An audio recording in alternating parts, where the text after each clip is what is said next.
Hello again, YouTube. Right now I'm doing some little work on the B77 Mark 1. What happened is that the switches are broken. One, two, three of them are broken. And once that happens, you can get a repair kit to repair the switches. So this is the repair kit I bought. These came all the way from Germany, and there are 3 of them, and I'm about to repair the switches.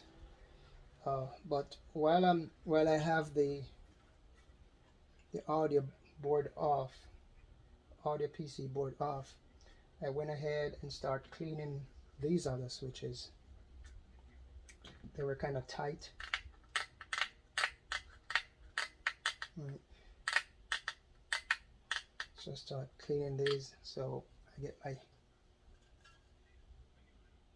CRC contact cleaner, and then I just spray them up like that, and I use a Q-tip to just clean it off.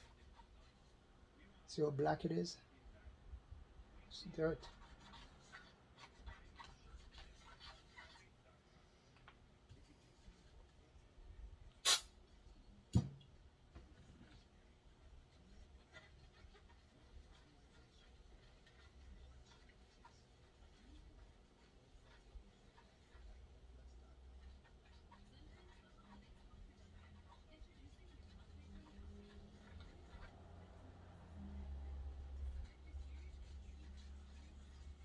One thing, when you're doing this kind of work, you have to have a ton of Q-tips available.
Just free this up a bit.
take this pin out.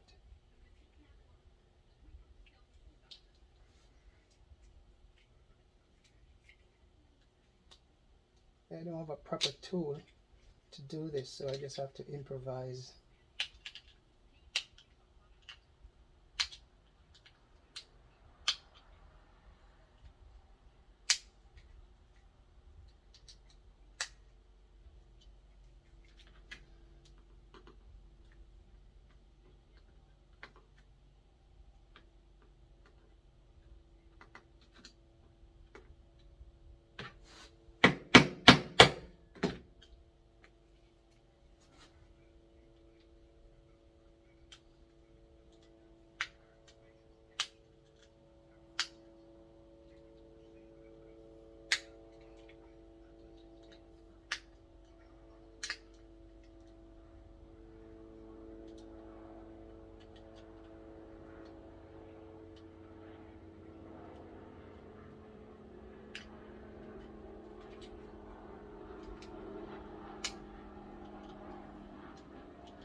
Okay, so I don't want to bore you anymore by watching me fixing this thing, but it's very finicky, and it will take me a little bit to get this all in place. But the idea is you just replace the old one with this new, look like metal, I think it's plastic. It's plastic, right? You just replace this with this, and then you just screw it back in.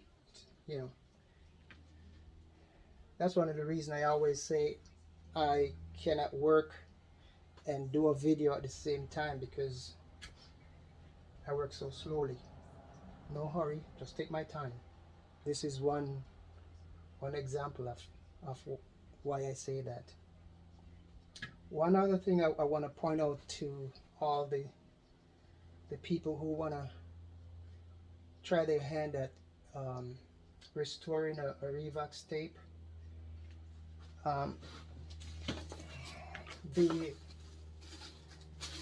motor bearings, if you watch part 1 of this video, you will see me talking about the motors, and that the bearings were terrible, were noisy, and as I spin it, and you could hear, I don't know if you heard it then, but it was so noisy, terrible. So what I did, I went on eBay and I bought some bearings, right? About 10 bearings came into this pack, into this little plastic, 10 bearings, that's supposed 10 motor bearings, right? So I installed the bearings, and when I spin the bearings, I mean, it was so noisy. I couldn't believe that there were new bearings going in this thing, so noisy. It was crazy. So what I did, I pulled it off back, and then I took out the bearings, and lo and behold, I didn't notice that the bearings themselves are terrible, because the bearings, when you rock the bearings,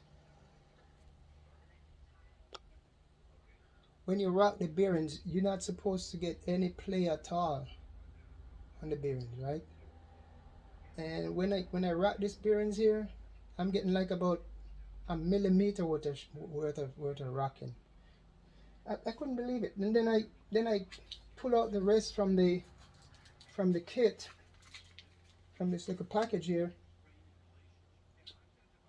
This one is steady. This one not rocking, but most of them were rocking. Like this one, it's rocking like hell, right? And then I pull it out again, it's rocking, and then what the hell? Then I took off the other motor, and I pull out the bearings again, and the same thing. The bearings were all rocking. I'm like, it was crazy. I couldn't believe it. Brand new bearings. So I don't know where the supplier get these from, but they're terrible, no good. So I throw them in the bin. So luckily, I have some extra bearings.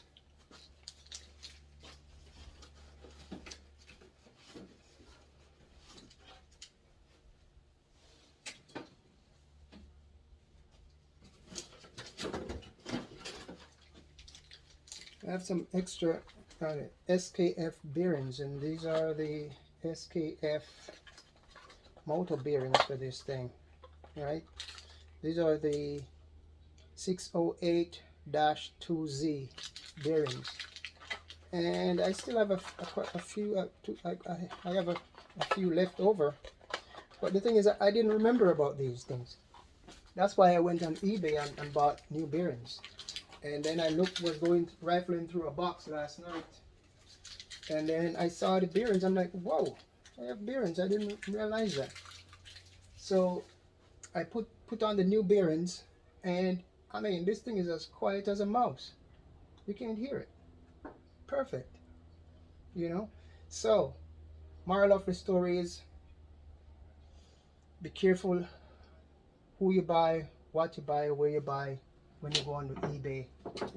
A lot of parts are just that, parts. I mean, it's just parts, but the quality, you could hit and miss, get some good quality for the most part, but in my case I got some terrible bearings, so I won't be buying from that supplier anymore, I tell you that. But the motors are quiet and I'm happy about it, and so I move on to fixing the switches.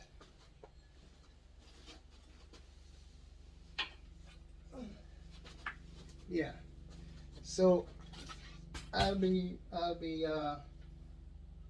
repairing these switches, so I won't bore you with that, spending time watching me fixing switch, because it's kind of a finicky job, so you get the idea. So you just have to pull off the faceplate, move some screws and take this off. The whole thing comes off, and then you go ahead from there. So that's about it for today.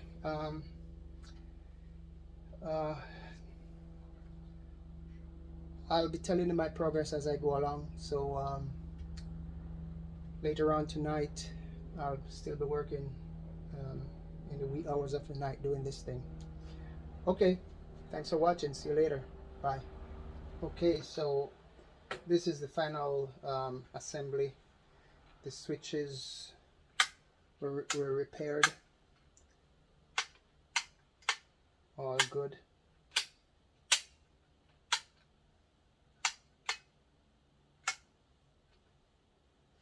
Put it back in the reassemble it here.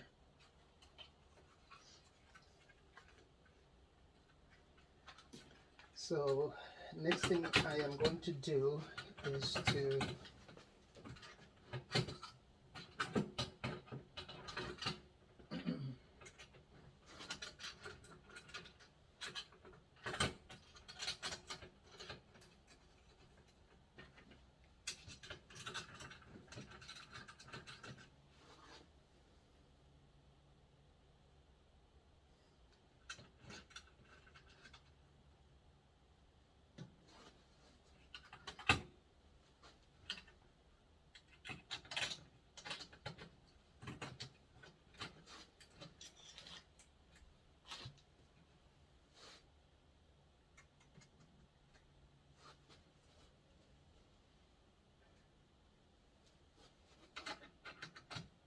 that's just orange juice, no liquor. Orange juice, that's it.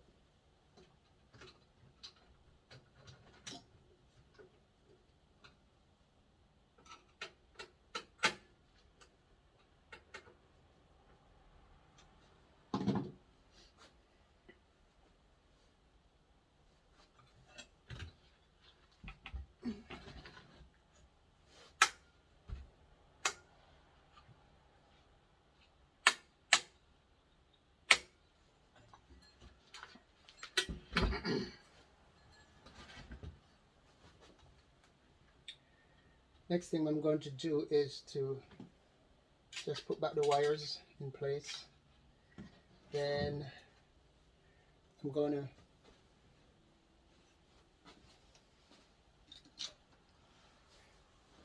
this is the power supply, in the power supply PC board.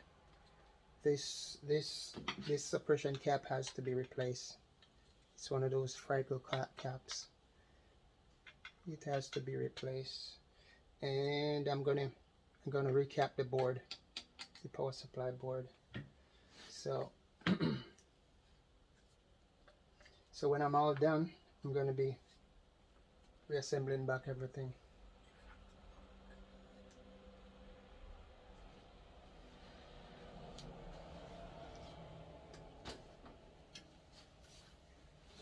So for now, this is as far as I reach.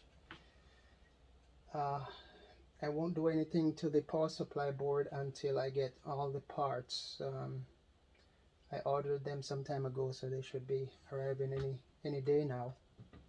So yeah, So that's as far as I get. Oh, and I did replace the motor run capacitors. Let me dig them up in my deleted file here. So these are the ones I took out. They didn't start leak as bad. I mean leak out yet, but I can see the potting around it is getting soft, and little tiny bits start coming down the edges. Like this one, for example. See, start little running. So I know it's just a matter of time before it starts to leak. So I just make sure I change them out to new ones.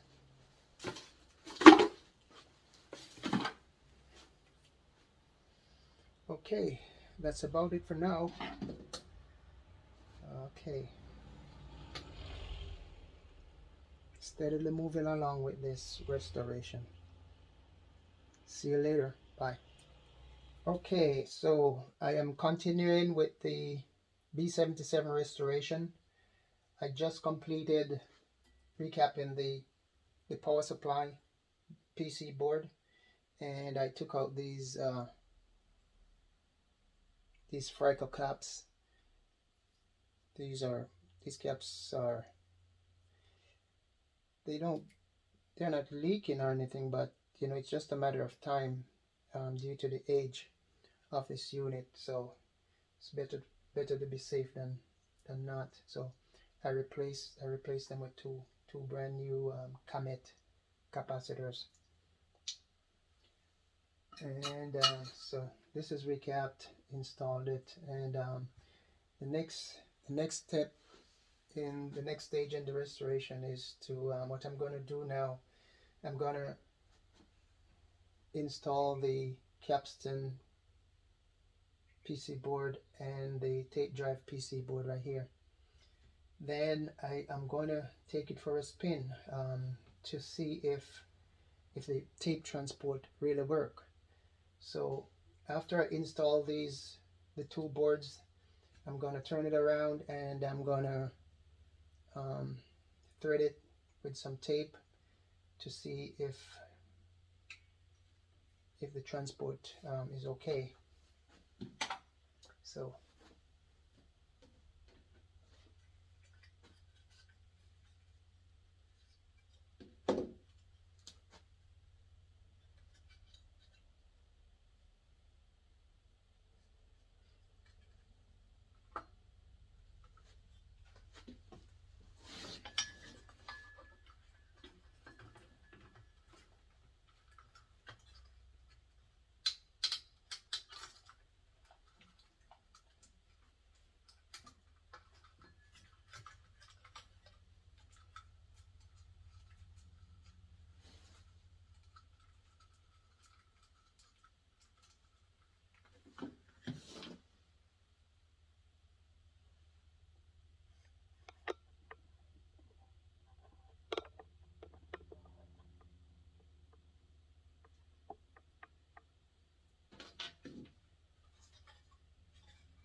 So I have not done anything to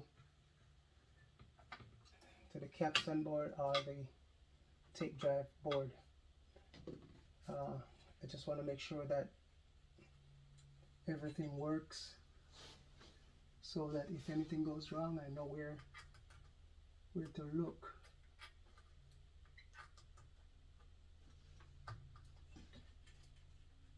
So this is how I usually do the deck. I like to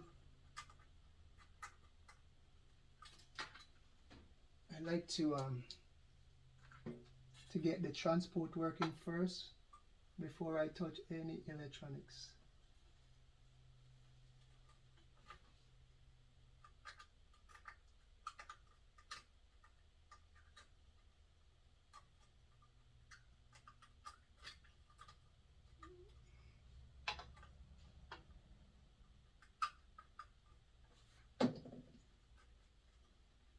When I say electronics, I mean any of the audio board.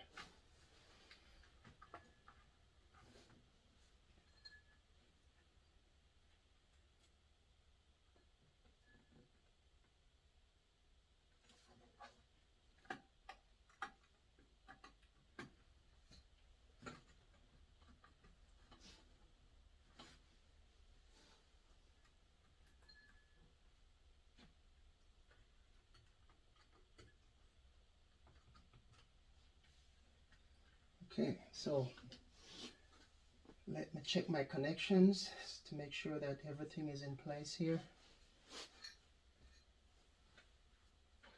You can never check it too many times. I think my battery is running.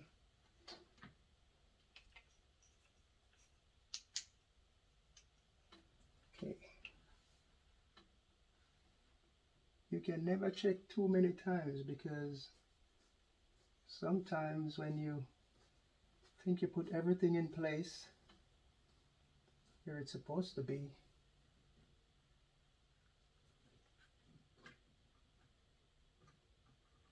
it's not there. And I remember one time I did a B77 and I was getting a short. The thing was pulling current, a lot of current, and I couldn't figure out what happened.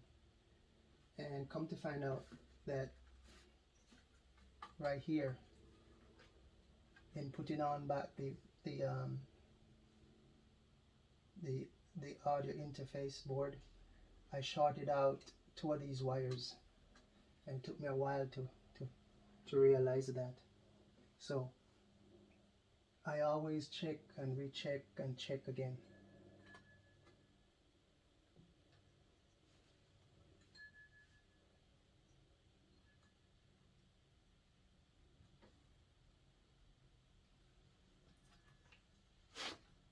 Always check and check and check.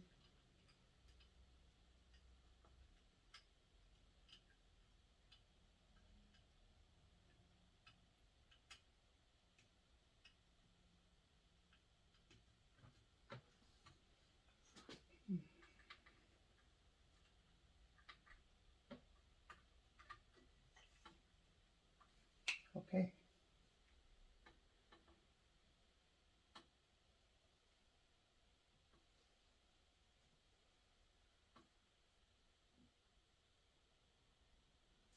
Okay, satisfied with that.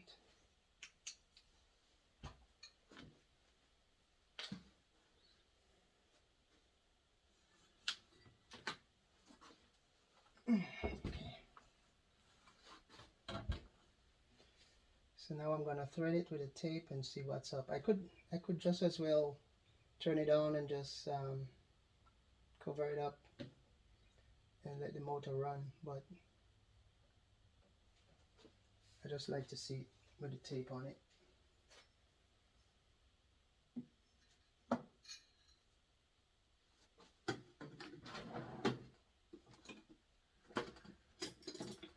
Everybody have their own way of doing restoration. There's always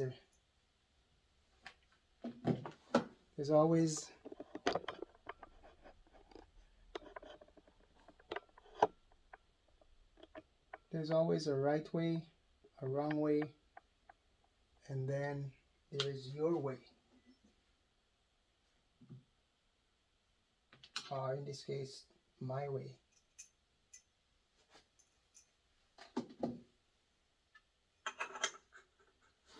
Which is, I must admit, is a combination of both. Right and wrong, and then I go back and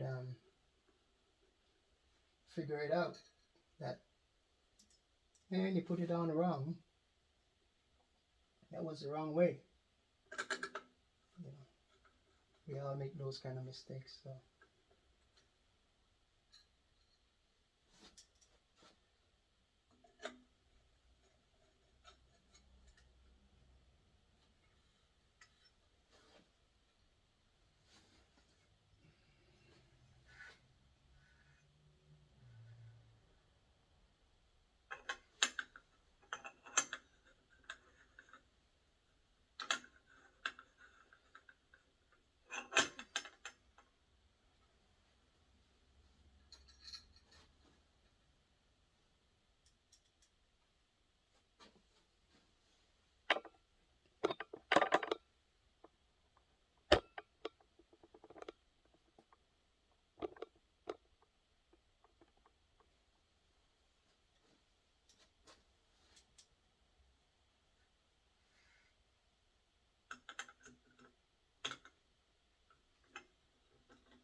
while I'm doing this, I'm thinking about, what did I miss? Did I miss something that's going to cause this thing not to perform like I expected?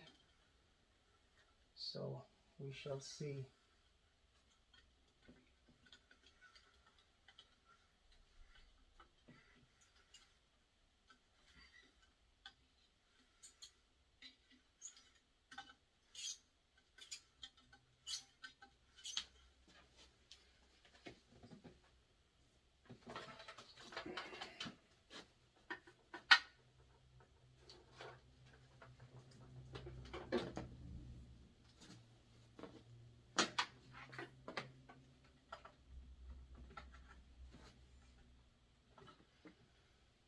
Okay, so let's see what's going on now.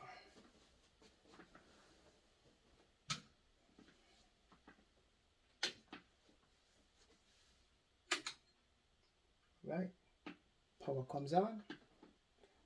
So let's try this.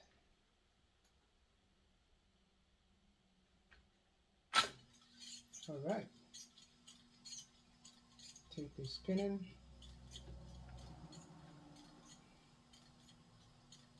I'm going to hit the fast forward.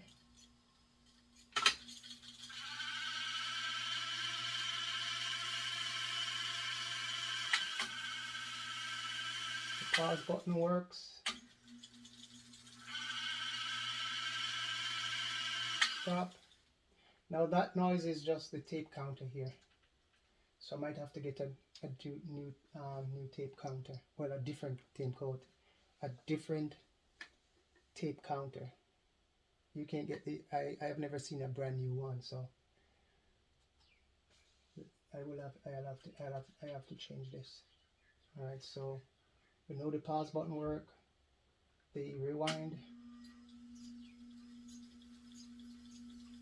work. So I'm gonna go from rewind into play and see what happens. Boom. When you do that, the tape it's supposed to stop for momentarily before it starts into play. So that works. Stop works. Play work. Fast forward. Go into rewind. That works. And I'm gonna go right into play. Bam. Okay. Success. So I know that the tape transport is working, and no issue there. Tape counter has to be looked into, making some noise. Like no, that's no big deal. I can get a different one. And yeah, quite pleased. So next time I will be from here. My next task is to recap the boards. I'll be testing all the capacitors, everything on each board, and run it again, make sure it's good again. Then I will be taking on the audio circuit boards, recap those, and test them first, change whatever if I need to be changed, and then I will be calibrating this tape to that's the final step. So far so good. I'm quite pleased with this deck. I never imagined that it would reach this stage when I first got it, a couple weeks ago. So that's great. Okay, so we shall see you again. I mean, I shall see you again, or you shall see me again. Bye for now. Hi there, YouTube. Just thought I'd show you what I'm up to with my current state of this restoration. Right now I'm recapping the audio circuit boards. I have completed the oscillator, the record PC board, and the input PC board. I am now working on the reproduce PC board, and if you notice, I'm using all Nichicon capacitors. These are Nichicon audio capacitors. So I have this card and the monitor PC board card to complete.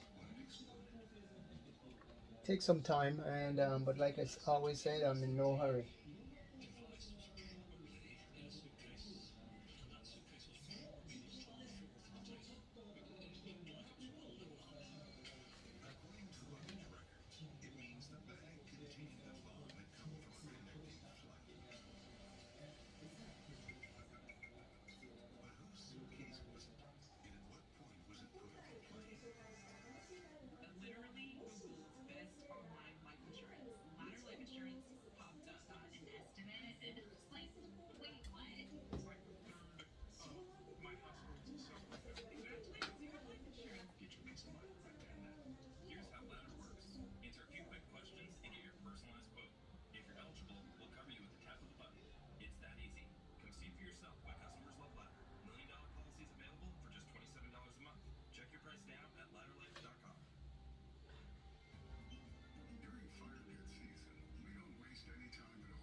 Now you have to make sure that the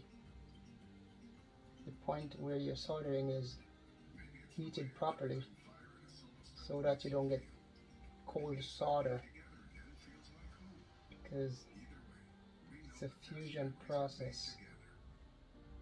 You have to make sure that it's heated and the solder just melt easily. But there are tons of tutorials on YouTube on how to solder. I pick up my solder skills way back, many years ago, but I haven't done it in many years also, so I just get back into soldering since I took up this hobby.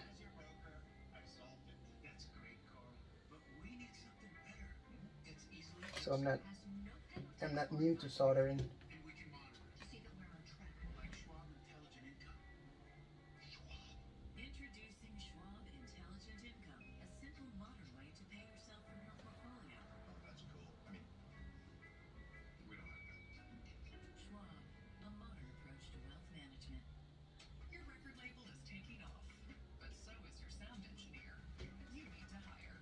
You notice my solder station is over here.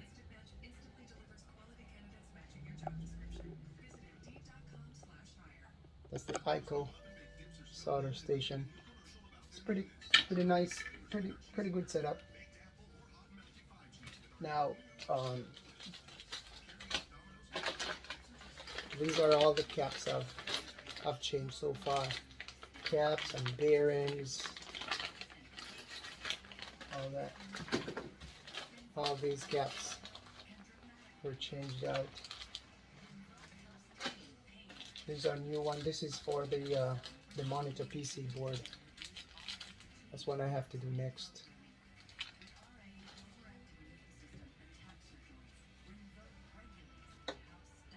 So steady does it.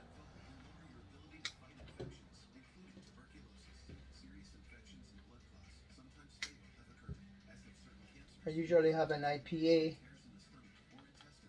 when I'm doing this work on the weekends. But today I ran out of IPA, so I grabbed my second brew. This is a New Zealand beer,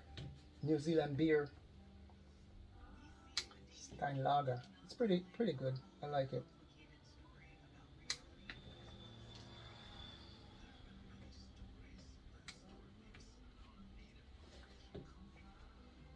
Now, if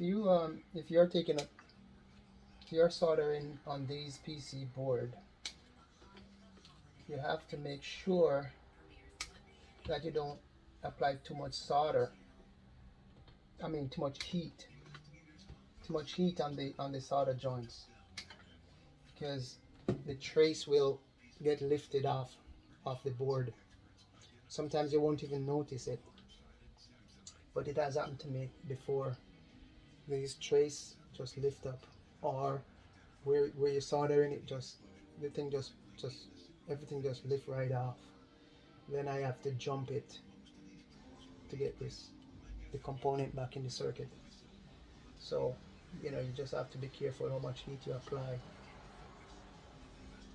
So this one is complete, and I usually use my light and go over it to make sure that there is no cold solder and there is no lifted or broken trace on the PC board.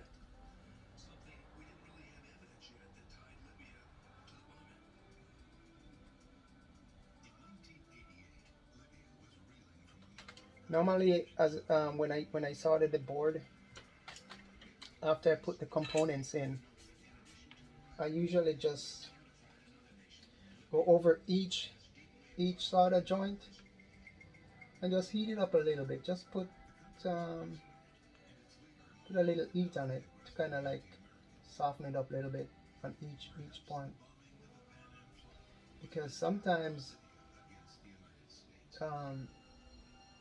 you have problem arise when you testing the deck, and all it is either cold solder or something to do with the soldering. the solder joints, and just by putting a little heat on it, that resolves the issue sometimes. Not every time, but sometimes. I've run into those cases several times, so always go over it and just heat up each one. Sometimes I put a little solder on it to make it flow nice. Some people says, oh, you can't put old solder with new solder, but never run into any problem in doing that, so I still do it.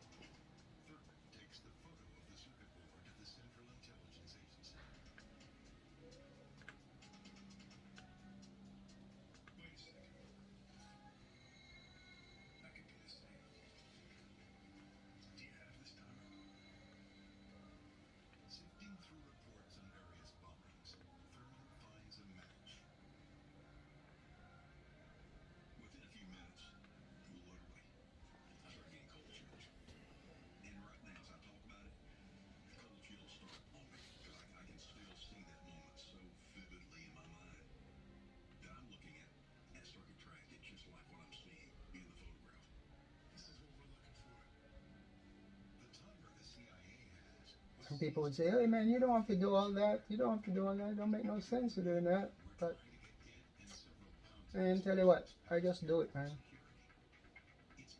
I just do it. It doesn't hurt anything. It can only make sure there are no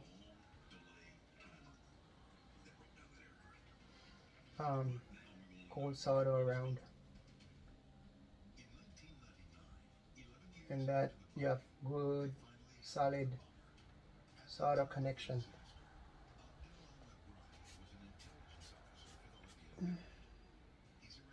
So after each use of my solder iron, I just put a little, clean off the tip, just tip a little solder on it, and then just store it like that. And I'm good to go. So this one is done. All Nichicon caps on it.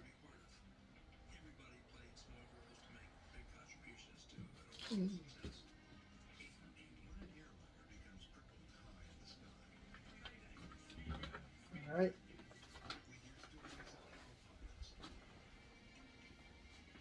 Next up is the monitor PC board. But I won't bore you with all that detail.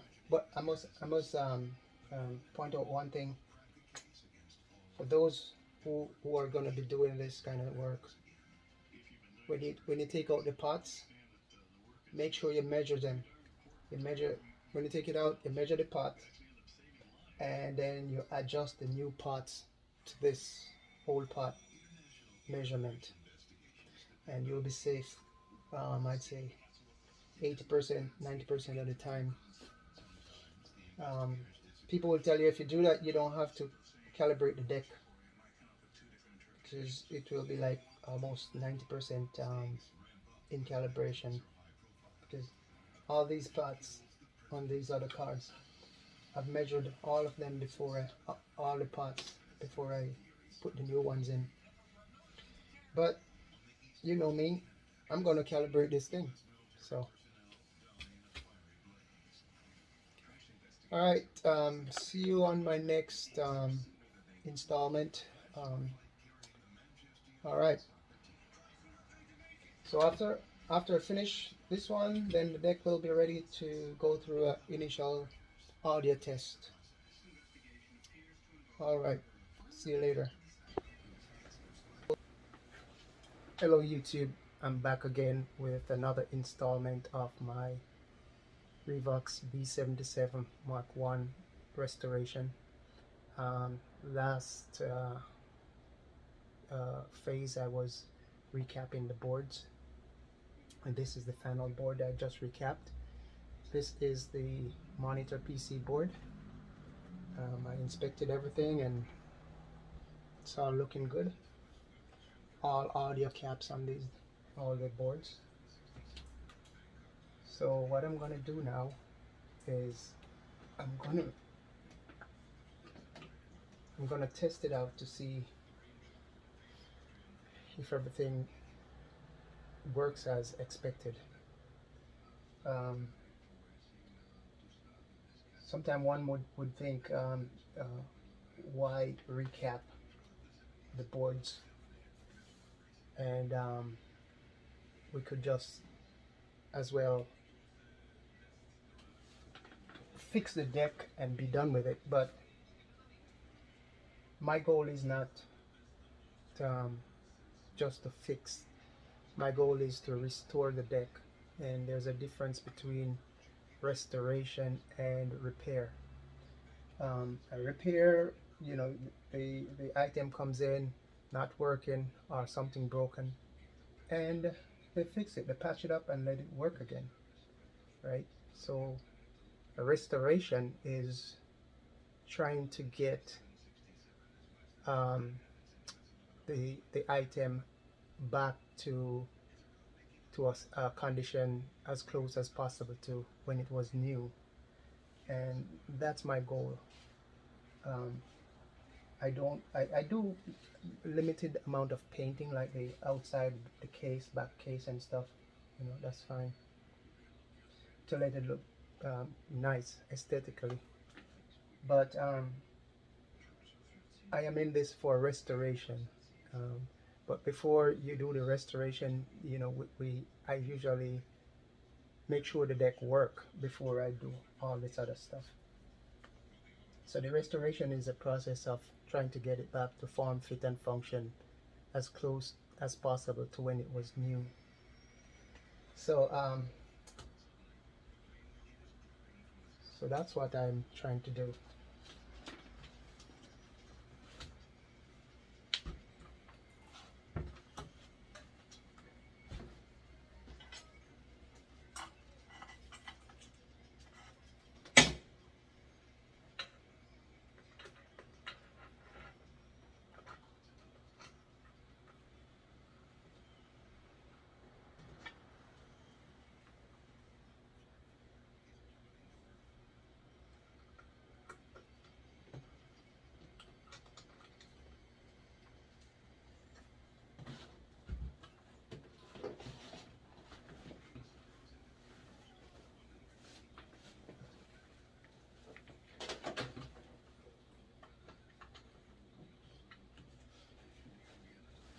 Okay, moment of truth.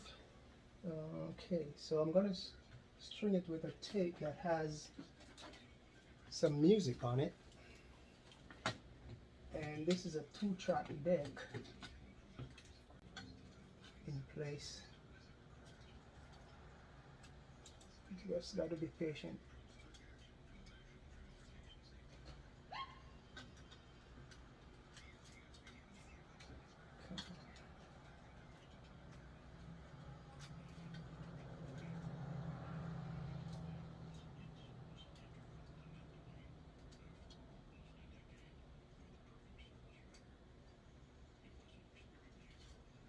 So you see, right away you see that analog gear is not for lazy people, because there's always something to tinker with and something,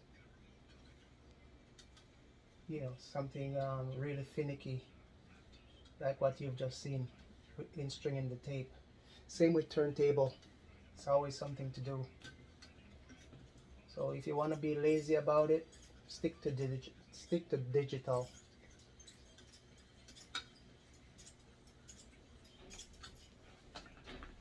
Right. So, all right, so here we go.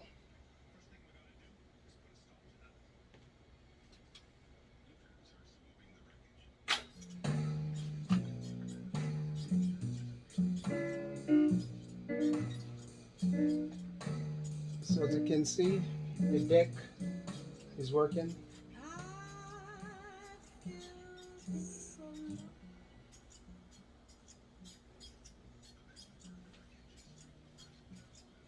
So it's a tape, and the tape cuts out.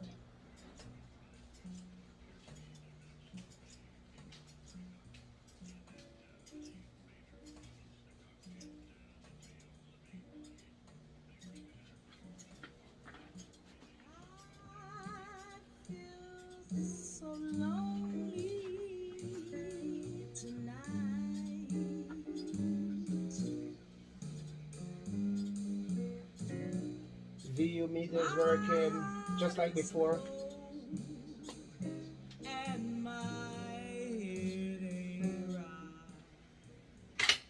So deck is working as I had hoped, and let's see. I'm gonna fast forward.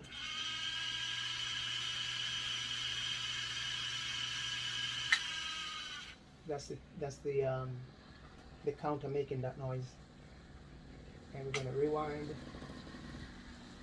It's good. We're gonna stop.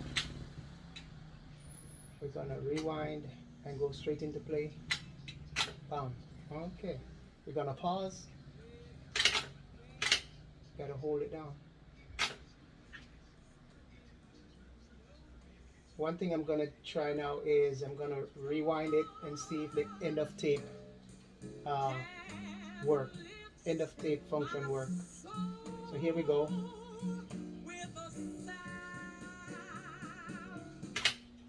So at the end of the tape, the deck's supposed to turn off by itself because of the light will just go right through the sensor.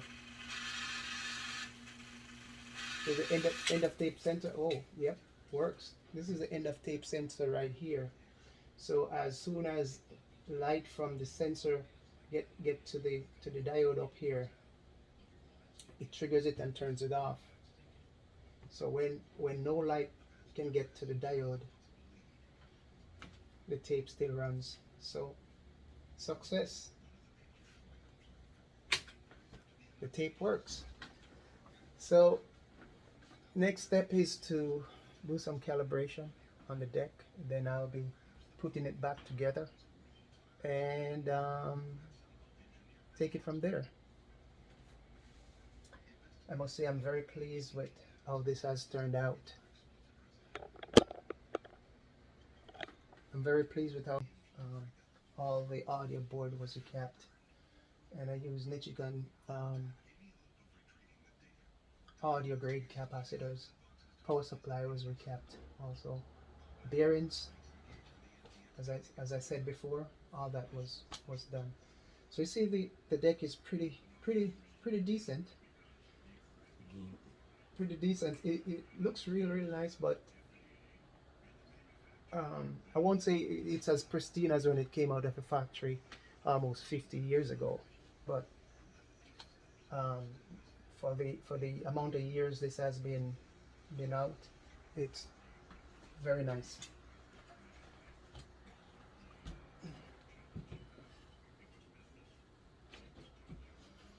So so the heads I inspected the heads. I have a high power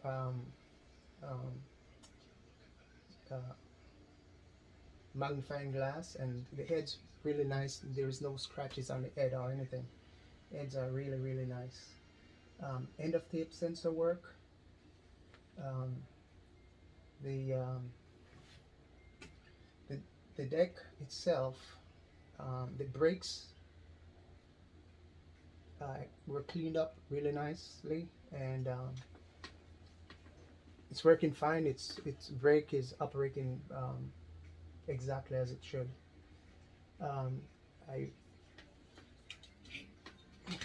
I painted these because it was terrible. It was green from the factory back in the day, and it was just a lot of marks, and you know, it was just coming off.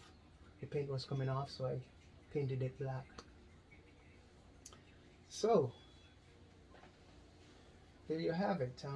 The B77 is almost there, almost. So now I am going to calibrate it and then get it back as close as possible to the Revox.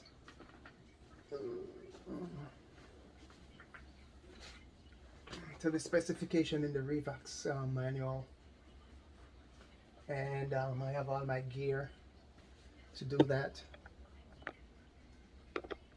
All my test gear. So it just takes some time. Like I said, I'm in no hurry, no rush. Okay.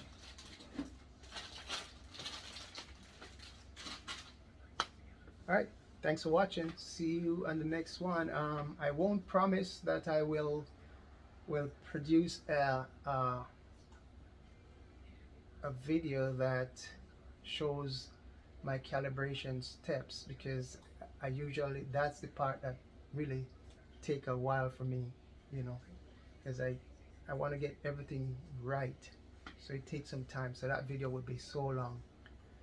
But I guess one of these days I will speed up the process, you know, so that I can have the confidence to do that. But for now, I just take time to do it. Alright, so see you on the next gig. Okay, take care. Hello again, YouTube. This is another short video on my progress of the restoration of the B77 Mark I. Everything was already done in terms of restoration. The only thing left was for the calibration to take place. And as usual, I always go by the manual when I do my calibration. Regardless of how many times I've done it before, I still take my time going through it. But an interesting development, I went through the calibration process, and when I get to adjusting the EQ, the record EQ, I found that when I adjust the pots for the record equalization, that's step 64-18, adjusting record equalization, the fast EQ pots were not adjusting to the required level, and I couldn't understand why, because the slow pot, they adjusted perfectly, you know, because you're supposed to adjust them so that you achieve minus, the manual says you should record the output until the output falls within range of 0 dB to +1 dB relative to 1 kilohertz, that at 77.5 millivolts at minus 20 dB, and I just couldn't get it as close as possible, get it anywhere close to minus 20 dB level. So I made some posting on tapehead.net to get some feedback on it, and some good people responded. Everybody has different opinion, but I decided to take another look at the schematic diagram and so forth, to figure out what's going on. So bottom line is, it turns out that the switch for the speed switch here, there's a switch, horizontal switch behind here. It was dirty. I had cleaned this thing thoroughly before, but I went back and I did a thorough cleaning. I mean, I went to town on it this time, and then I reassembled everything back, and what do you know, everything adjusted just fine. The calibration completed as intended, and the deck is working properly now. So right now I'm just I'm doing a test recording of it. So everything is good on this deck, and if you notice, input, this is what's coming on the tape, and this is what's going off. This is what's coming into the tape on the input, coming off coming into the tape here, and that's what's going on to the tape, identical. There's no deviation in the signal whatsoever. So I must say, this deck is complete, and I'm just gonna do some little cosmetics on it, and it should be ready to go. So this one was a interesting deck because it came to me real in a bad shape, and I was able to to get it going. But like I always say, I'm not an expert on these restoration. This is just a hobby for me, and I do it on the weekends and at night, late at night. I spend some time um, going over the deck. So I'm by no means an expert on this thing. So I'm still learning, and I just do these videos to benefit newbies like myself who think they want to give restoration tape deck a try, particularly Revox. So I do this for the benefits of newbies who can, you know, um, just run with it, and they might have the same issues I have, and then by talking what my experiences are, then they will be able to complete a restoration just like these. So still a work in progress for me, still learning this thing. Remember, these decks are almost 50 years old, and these manuals were written for the experts. So take a while to learn these. And of course, going to the forums like tapehead.net, you learn a lot from the guys who have been doing this for a long time. So I don't have any problem whatsoever in getting comments from people about my progress on this and things I've done wrong and things I've done right. So it's just a learning process, and it takes a long time. I've only been doing this for a couple of years, maybe 3-4 years or so, part time. Just like I say, it's a hobby, so I'm not deep into this. But in order for me to do a proper job, I went out and I get all the equipment needed. These are equipment that were used back in the days to work on these decks. So I went out and I bought them. You know, like that one. That's a leader. Right. So for the newbies like myself who want to do this, you have to get the proper equipment and proper cables to do this thing, and always get a manual. Even though sometimes I'm reading this manual and I can't, it's not well written, for the layman like myself. So take a while to get to understand what's going on. Anyway, thanks for watching, and hope to see you on another one. I might point out that this recorder was calibrated to LPR 90 tape. Thanks for watching. See you next time.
Oh,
what is this?